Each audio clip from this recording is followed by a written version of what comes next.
Shalom warga kerajaan, kembali kita bertemu. Dan selama 2 bulan yang lampau saya sudah arahkan kepada warga kerajaan untuk menyampaikan belajar firman Tuhan dari kitab Yakobus. Dan dalam Yakobus pasal pertama ayat kedua dikatakan, anggaplah sebagai suatu kebahagiaan, all joy, ketika menghadapi apa? Pencobaan. Pencobaan dia bisa ujian. Ujian itu dari Tuhan untuk membuktikan keaslian. Ketika ada banyak goncangan begini, rumah-rumah yang tidak didirikan di atas batu karang pada runtuh, yang tidak berakar akan jebol, ya.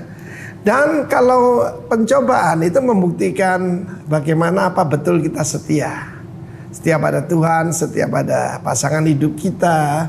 Aslinya kita akan kelihatan lewat beberapa bulan ini. Ini ujian, karena itu saya beri nama Corona Academy. Bukan pandemi, tapi akademi. Kita bisa merubah semua ini kan musim ya. Ketika musim gugur, kita mengalami bunga-bunga gugur. Kita mengalami yaitu banyak yang hilang dari hidup kita. Nah, aslinya kita kelihatan. Kita ini manusia jasmani atau manusia rohani. Kita ini adalah roh. Banyak orang anggap dirinya rohani. Tunggu dulu. Kalau orang rohani dia tidak akan khawatir ketika barang-barang hilang, penghasilan hilang. Karena sumbernya bukan daripada manusia, bukan daripada dunia, tapi dari Tuhan. Saya mengajarkan anggaplah kebahagiaan. Jadi ketika ada change, karena ini autumn ya. Seringkali orang bilang musim gugur ya, fall. Itu akan terjadi perubahan.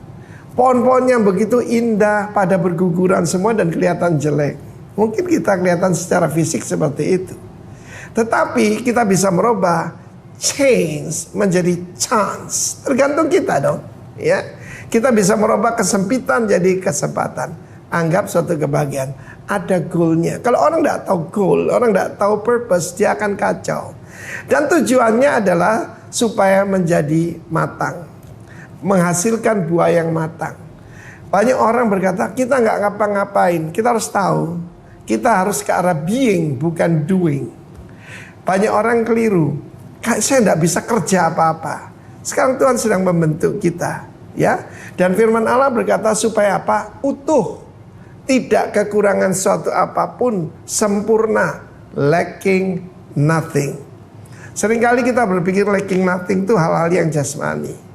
Tetapi setiap daripada goal kita adalah seperti dikatakan Kristus, hendaklah engkau sempurna, hendaklah engkau matang, hendaklah engkau utuh sepenuhnya, sama seperti Bapakmu sempurna adanya.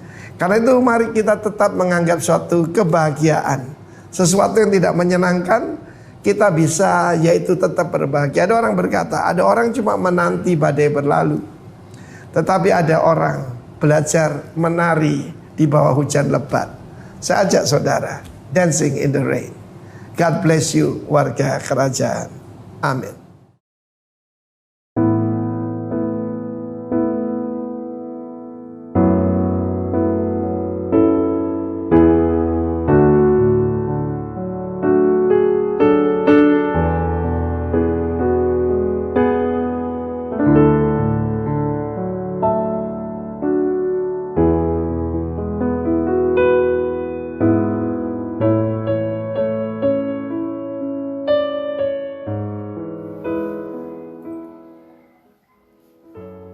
Mari kita mengangkat roti di tangan kanan kita, tinggi-tinggi melampaui kepala kita, dan dengarkan firman Tuhan.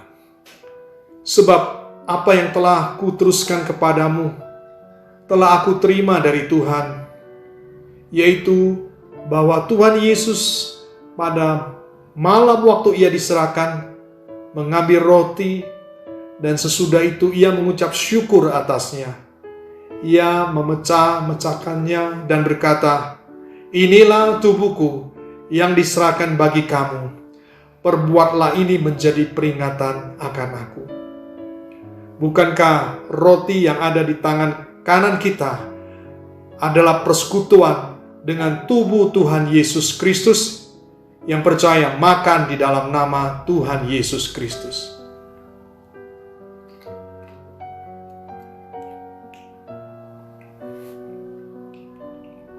pindahkan cawan yang berisi anggur ke tangan kanan kita. Sekali lagi angkat tinggi-tinggi melampaui kepala kita dan dengarkanlah firman Tuhan.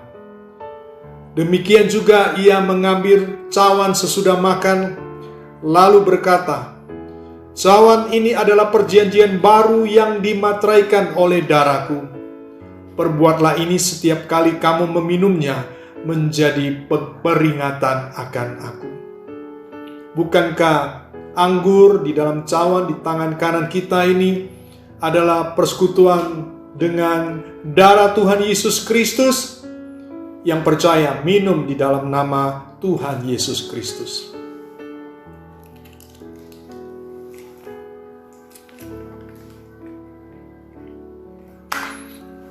Mari kita berdoa.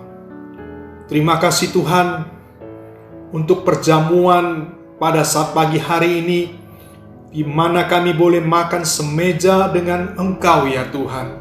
Terima kasih sebab kami percaya Engkau ada di dalam kami dan kami ada di dalam Engkau. Kami manunggal menjadi satu dengan Engkau ya Tuhan. Terima kasih kami selalu mengingat begitu besar kasih-Mu yang Engkau berikan kepada kami semua. Terima kasih dan saatnya kami akan mendengarkan firman Tuhan. Roh Kudus, kiranya Engkau menolong kami, memberikan kami pengertian, sehingga kami boleh mengetahui apa yang menjadi kehendak daripada Bapa. Bukan saja mendengarkannya, tetapi kami akan menjadi pelaku firman Tuhan. Di dalam nama Tuhan Yesus, kami sudah berdoa dan mengucap syukur. Haleluya. Amin.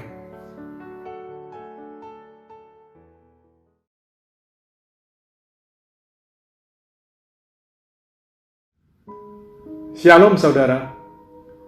2 minggu lagi bangsa Indonesia akan memperingati hari kemerdekaannya yang ke-75 dari penjajahan bangsa asing.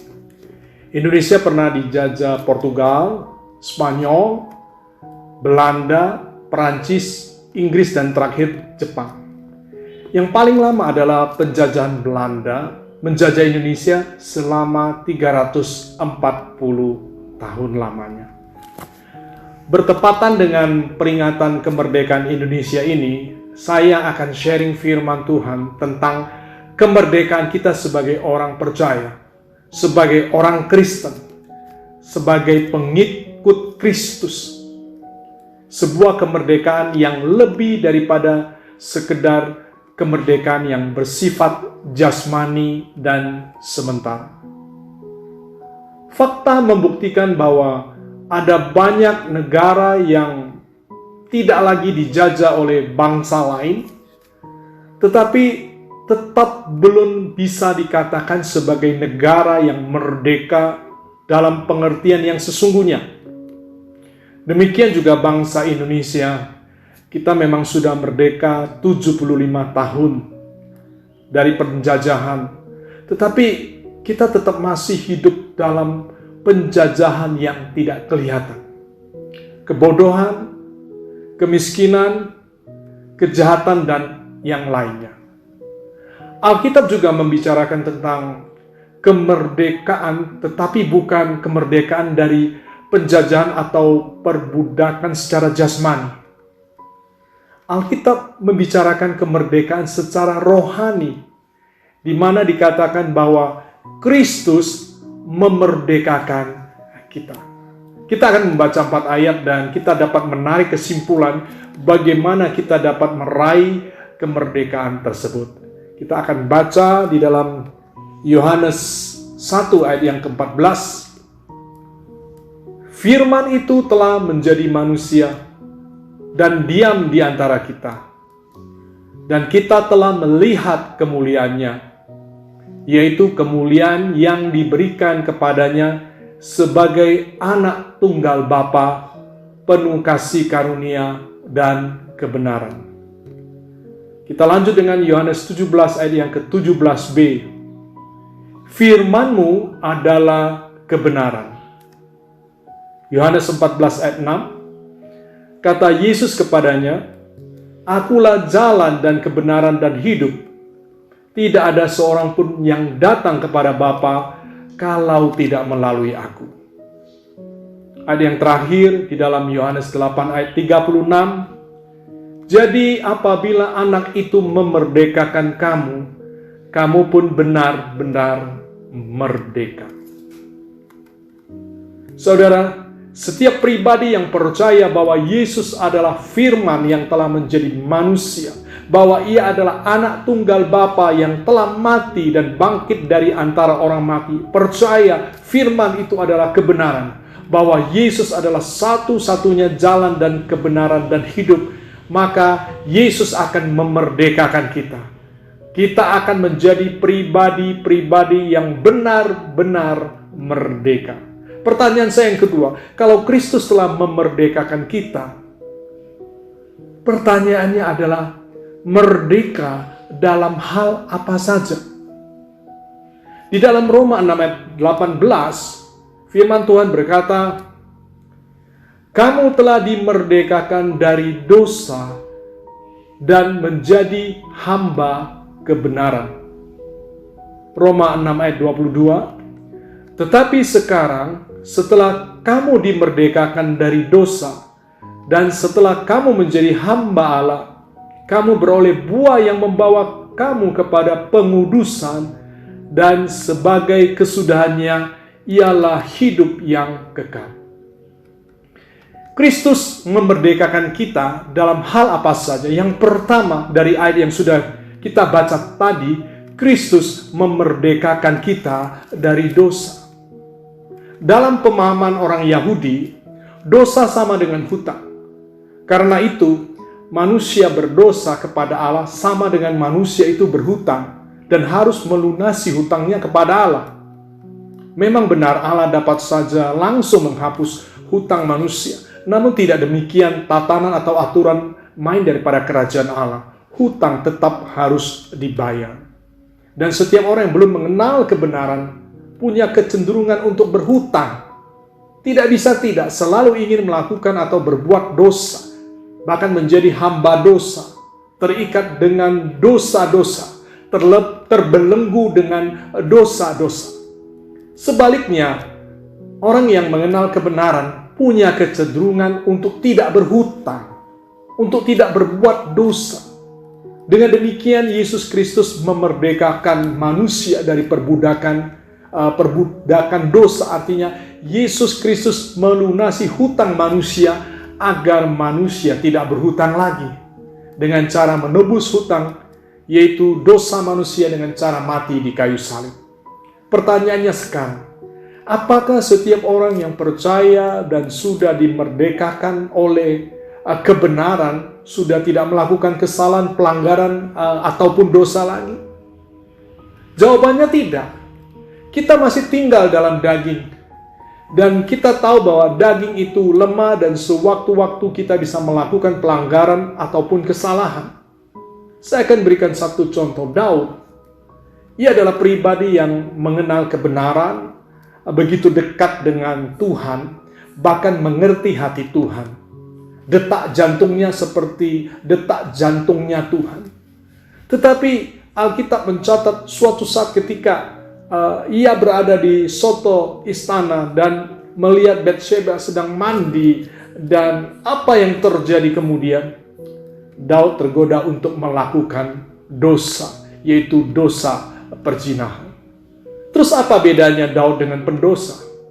Daud ketika ditegur oleh Nabi Nathan, ia tidak melawan, melainkan segera bertobat. Manusia yang mengenal kebenaran tidak akan tinggal dalam dosa.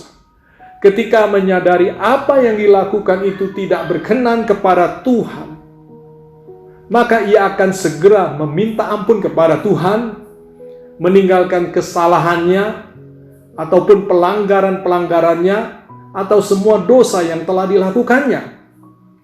Beda dengan pendosa. Pendosa mereka nyaman tinggal dalam dosa dan begitu menikmatinya.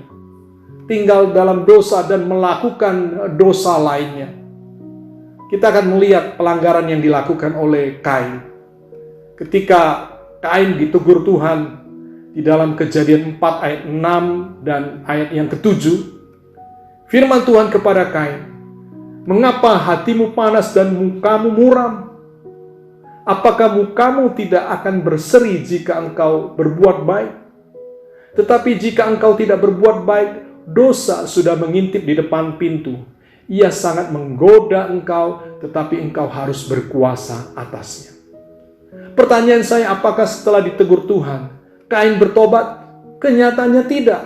Kita melihat di sini justru Kain setelah ditegur Tuhan, tidak berbalik dari panas hati dan mukanya yang muram. Tetapi di ayat selanjutnya, ayat yang ke-8, ia mengajak Habel, adiknya, ke padang dan membunuhnya di sana.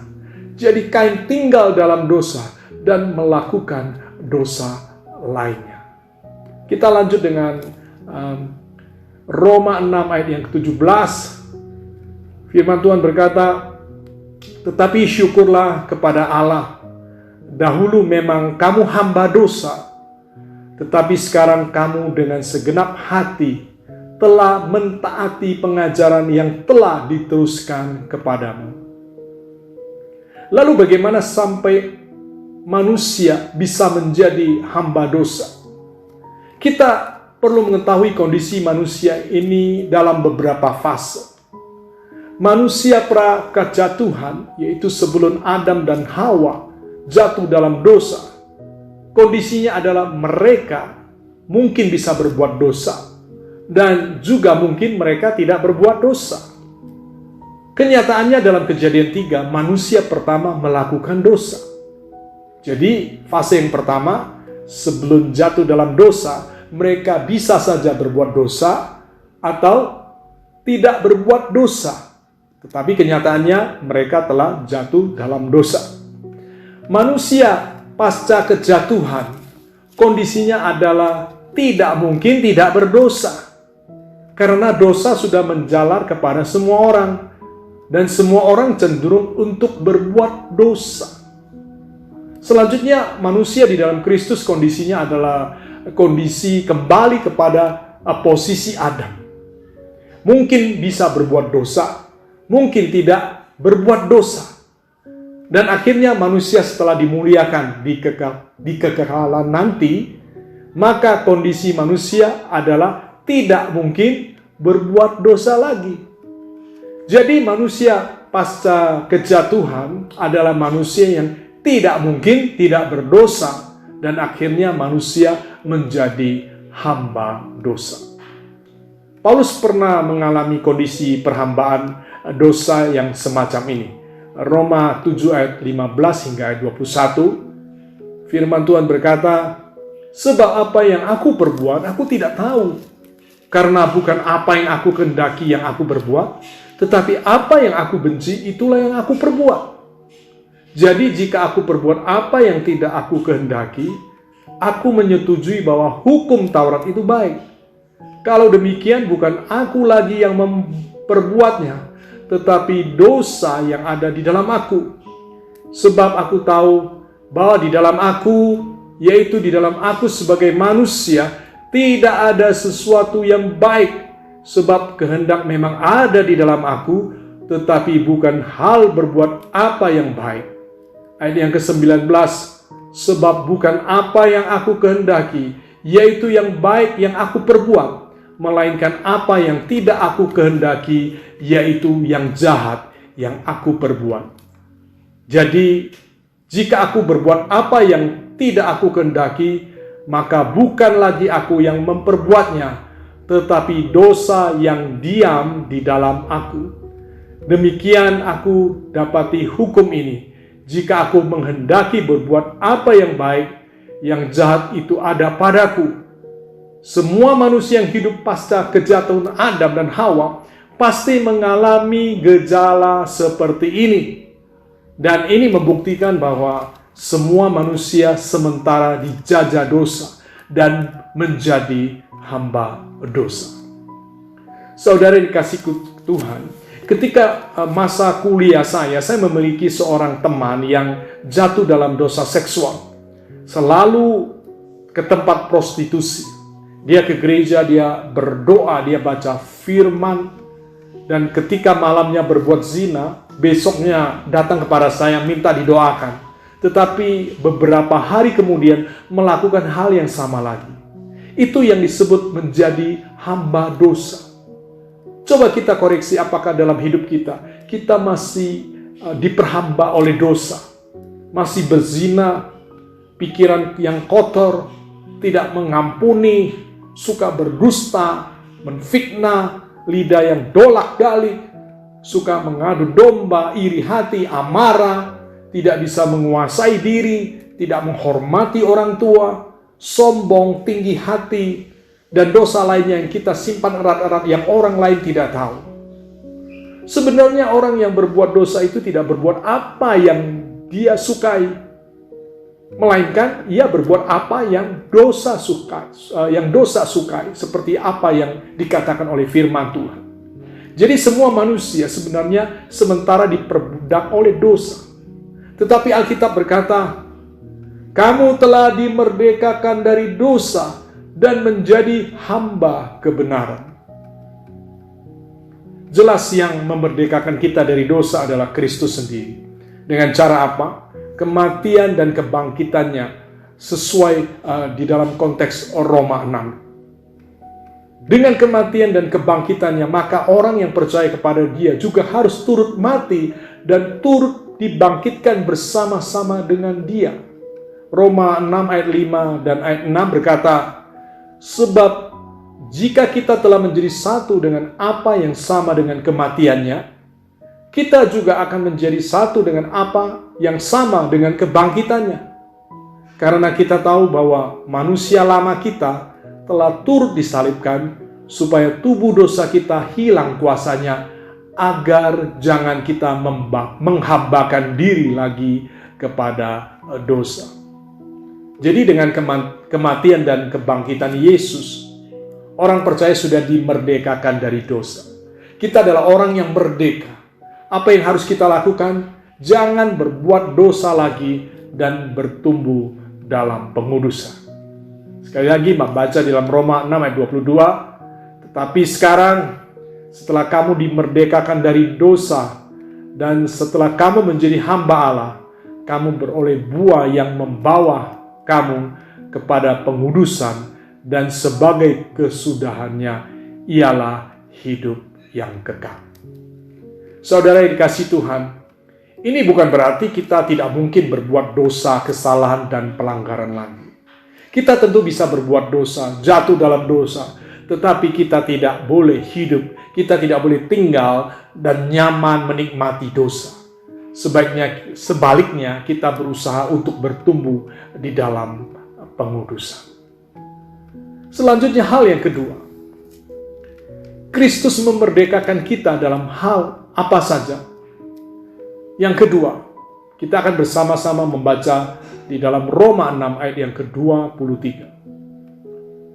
Sebab upah dosa ialah maut, tetapi karunia Allah ialah hidup yang kekal dalam Kristus Yesus Tuhan kita.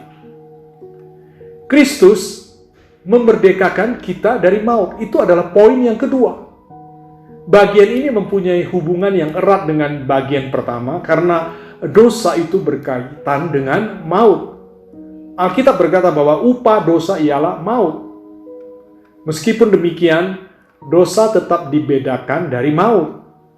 Selain dari dosa, Kristus juga memerdekakan kita dari maut. Kita akan membaca di dalam Roma 8 ayat 1 dan ayat yang kedua. Demikianlah sekarang tidak ada penghukuman bagi mereka yang ada di dalam Kristus Yesus. Roh yang memberi hidup telah memerdekakan kamu dalam Kristus dari hukum dosa dan hukum maut. Maut atau kematian ini masuk ke dalam dunia sebagai akibat dosa. Allah tidak merancangkan kematian sebagai sesuatu yang natural. Coba kita perhatikan kejadian 2 ayat 16 hingga ayat yang ke-17. Lalu Tuhan Allah memberi perintah ini kepada manusia. Semua pohon dalam taman ini boleh kamu makan buahnya dengan bebas. Tetapi pohon pengetahuan tentang yang baik dan yang jahat itu janganlah kau makan buahnya, sebab pada hari engkau memakannya, pastilah engkau mati. Saudara, jadi kematian adalah akibat dari dosa. Tidak ada dosa, maka tidak ada kematian.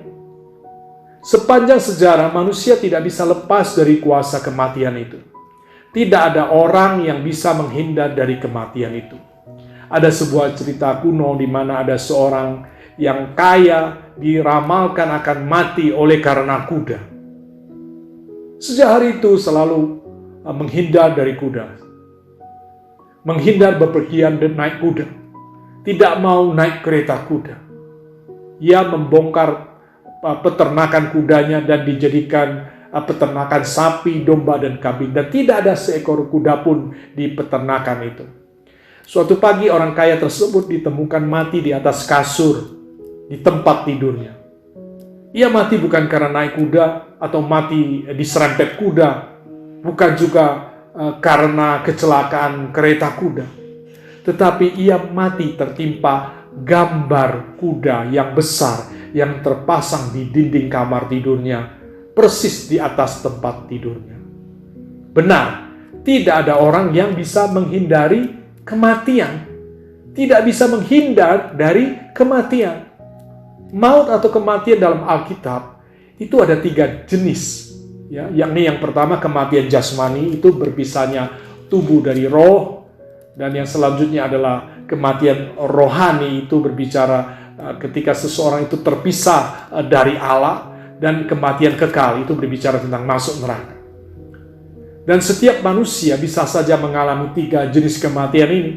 Tetapi syukur kepada Allah bahwa di dalam Kristus orang percaya dimerdekakan dari maut. Orang percaya dimerdekakan dari kematian.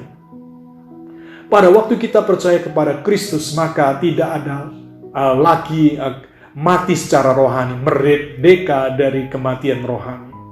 Di dalam Efesus 2 ayat 1, 4 dan yang kelima, firman Tuhan berkata, "Kamu dahulu sudah mati karena pelanggaran-pelanggaran dan dosa-dosamu. Tetapi Allah yang kaya dengan rahmat, oleh karena kasih yang besar yang dilimpahkannya kepada kita, telah menghidupkan kita bersama-sama dengan Kristus. Sekalipun kita telah mati oleh kesalahan-kesalahan kita, oleh kasih karunia kamu diselamatkan."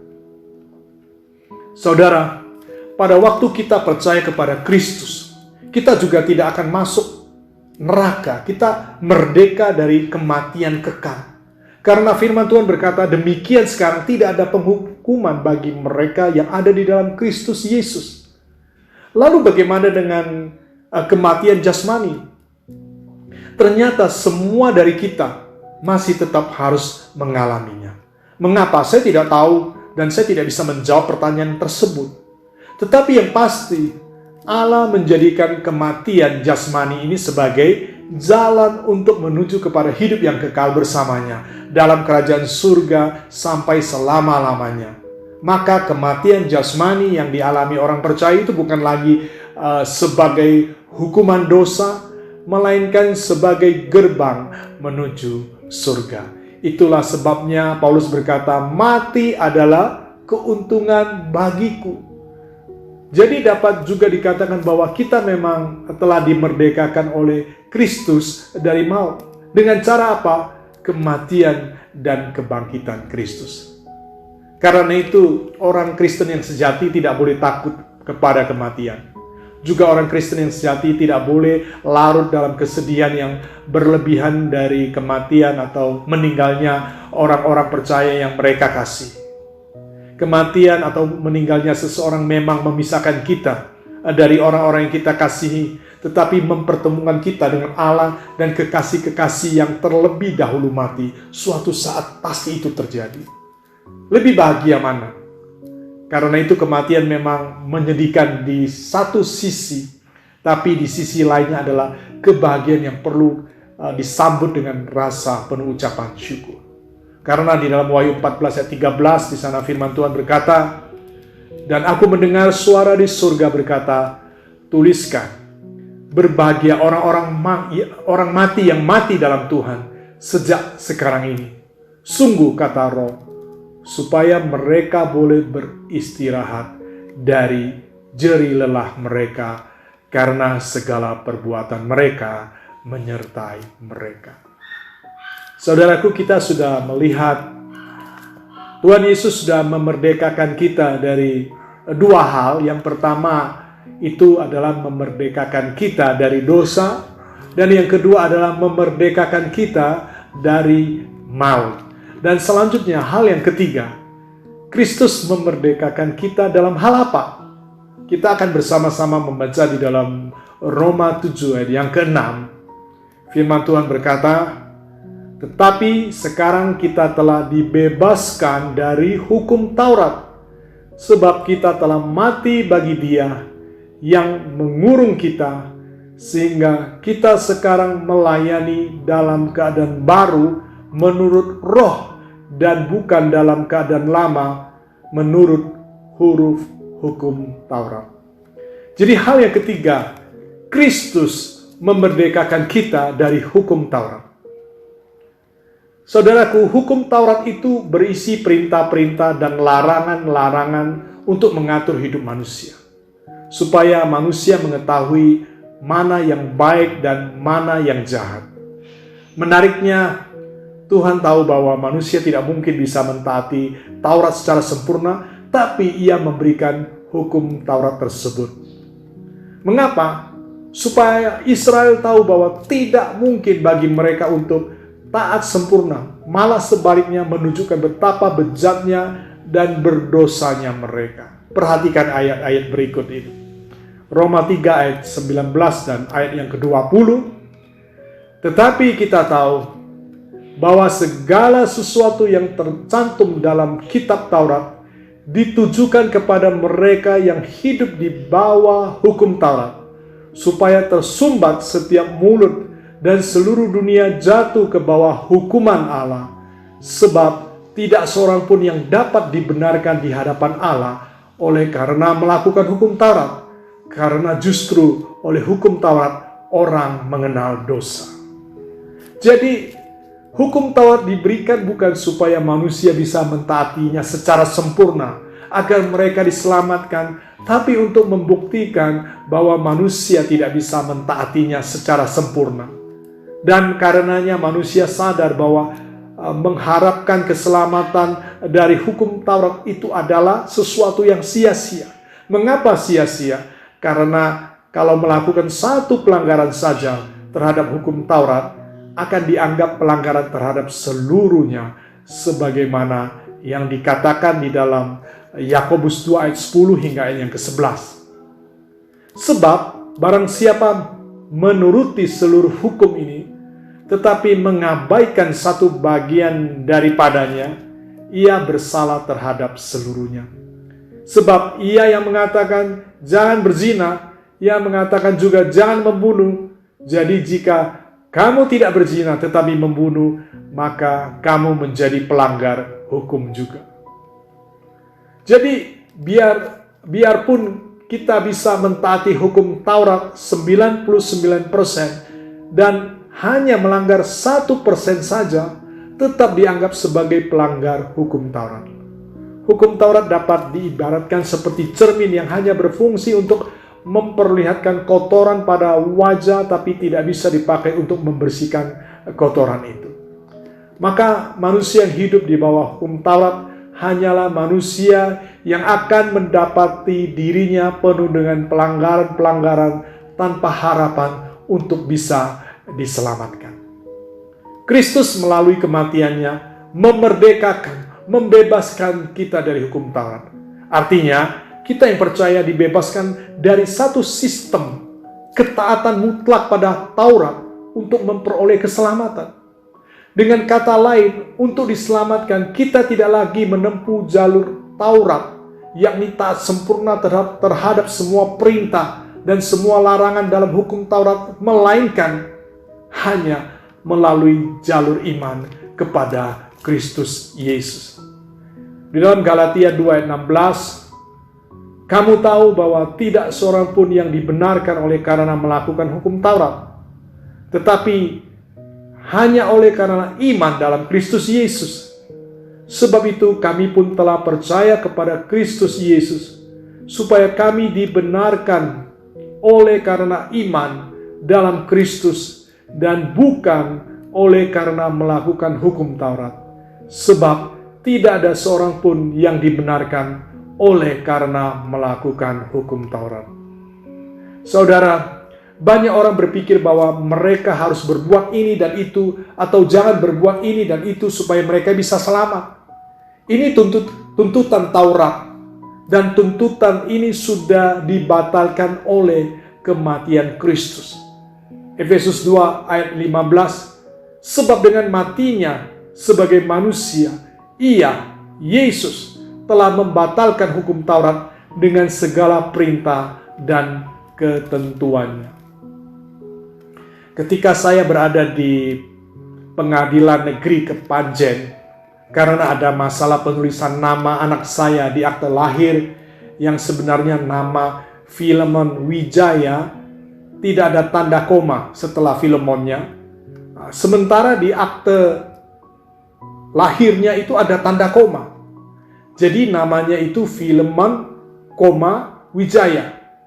Hal tersebut menjadi masalah ketika hendak mengurus akte nikahnya. Kita diminta untuk melengkapi semua berkas-berkas yang dibutuhkan. Di antaranya saya menyelipkan surat ganti nama saya pribadi. Kemudian Pak Hakim memberitahu bahwa surat ganti nama sejak tahun sekian sudah tidak diperlukan lagi. Yang diperlukan cukup hanya KTP. Jadi sudah tidak perlu surat ganti nama lagi. Karena dengan adanya KTP itu sudah istilahnya sudah menggenapi, atau tanpa surat ganti tersebut KTP pun sudah sah. Saudara, karena itu untuk diselamatkan kita hanya perlu percaya kepada Kristus dan tidak perlu berbuat ini dan itu, atau menjadi ini atau menjauhi ini dan itu. Ini hukum lama yang sudah tidak berlaku lagi. Kita sudah dibebaskan dari hukum Taurat, iman saja cukup. Kalau begitu, bagaimana sikap orang Kristen terhadap hukum Taurat? Jadi di dalam hukum Taurat itu ada dua macam hukum. Yang pertama adalah hukum moral, contohnya seperti jangan membunuh, jangan berzina, jangan mencuri, dan lain sebagainya. Hukum moral ini harus tetap kita lakukan, tapi bukan sebagai syarat untuk keselamatan, melainkan sebagai buah dari keselamatan itu. Jadi kita tetap harus taat kepada hukum moral dan berbuat baik, karena Yakobus berkata di dalam Yakobus 2 ayat yang ke-17, demikian juga halnya dengan iman. Jika iman itu tidak disertai perbuatan, maka iman itu pada hakikatnya adalah mati. Dan ayat yang ke-26, sebab seperti tubuh tanpa roh adalah mati, demikian jugalah iman tanpa perbuatan-perbuatan adalah mati. Tetapi sekali lagi, ketaatan itu harus dilihat sebagai buah dari keselamatan kita dan bukan syarat bagi keselamatan kita.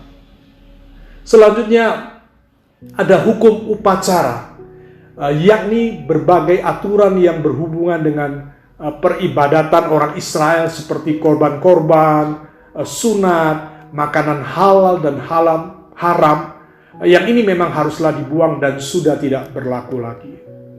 Saudaraku, bersyukur pada pagi hari ini kita masuk dalam hitungan orang-orang yang sudah dimerdekakan dari dosa, dimerdekakan dari maut, dimerdekakan dari hukum Taurat.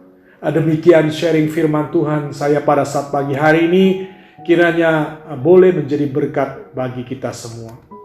Mari kita berdoa. Terima kasih Tuhan untuk firman Tuhan yang sudah datang kepada kami. Terima kasih Engkau sudah memerdekakan kami semua, memerdekakan kami dari dosa, dari maut, dan dari hukum Taurat. Kami adalah orang yang berbahagia karena Engkau begitu mengasihi kami semua, dan saat ini kami disebut orang-orang yang merdeka di dalam Kristus.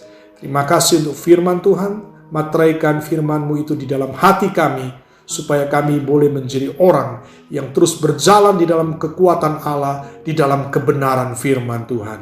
Dalam nama Yesus, kami sudah berdoa dan mengucap syukur. Amin. Saudaraku, selamat hari Minggu, dan Tuhan Yesus memberkati kita semua. Amin. Kita memuji Tuhan bersama pada hari ini. Yang setuju tepuk tangan dong. Kasih yang begitu besar, lebih kuat dari dosa. Kasih yang menemukanku, selamatkan dan pulihkanku. Ku naikkan syukurku, ku tak akan berhenti memuji, meninggikan nama-Mu selalu, menari, memuliakan-Mu. Dibebaskan, dibangkitkan, hidup yang Kau beri, dan kini hanya untuk-Mu.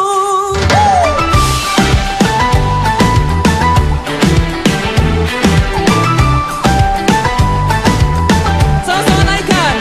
Kasih yang begitu besar, lebih kuat dari dosa. Kasih yang menemukanku, selamatkan dan pulihkanku. Ku naikkan syukurku, ku tak akan berhenti memuji, meninggikan nama-Mu selalu, menari, memuliakan-Mu. Dibebaskan, dibangkitkan, hidup yang Kau beri, dan kini hanya untuk-Mu.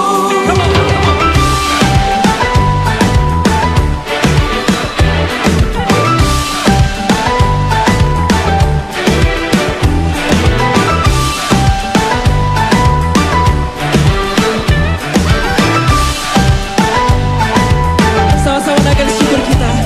Ku naikkan syukurku,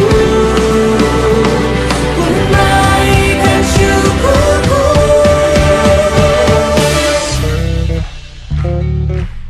On bass, Samuel Mali. Yeah.